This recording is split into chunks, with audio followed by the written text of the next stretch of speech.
ang kaibahan, mga kababayan, sa impeachment case ni VP Sara ay siya ngayon ang nangunguna. She is the front runner. She is the woman to beat in the next elections. Yung mga kay Chief Justice Davide, kay ERAP, sa kay Ombudsman Merceditas Gutierrez, hindi sila kandidato sa 2028. Ito ang kaibahan ni Vice President Sara Duterte dahil hindi nila matatalo si Vice President Sara Duterte sa 2028 kung hindi nila ipa-disqualify. Kaya ito po ang ating tandaan na ang mga nangyayari po sa ating bansa ngayon is too much na politika.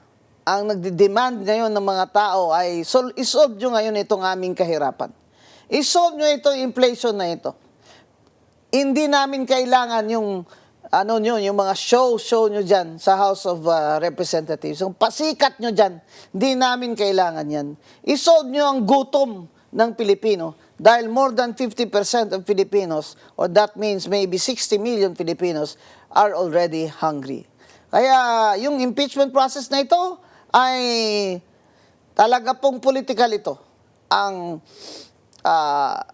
distinction nito at pagkakaiba sa ibang impeachment doon ay dahil ang inaakusahan nila ay si Vice President Sara Duterte na siyang front runner or the woman to beat in 2028. Kaya problema ni BBM, dapat sulbahin niya. Hindi yung ibibigay niya yung baton sa anak niya as majority leader para ikumpas ang impeachment. Yun ba ang solusyon niya sa 2028? Mga kababayan, dito po, sa usapang matino, ay yung totoo lang ha.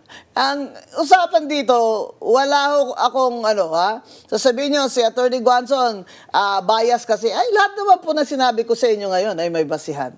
Kaya inimbita natin si Atty. Poa dito para alam natin ang legal na aspeto sa depensa ni Vice President Sara Duterte.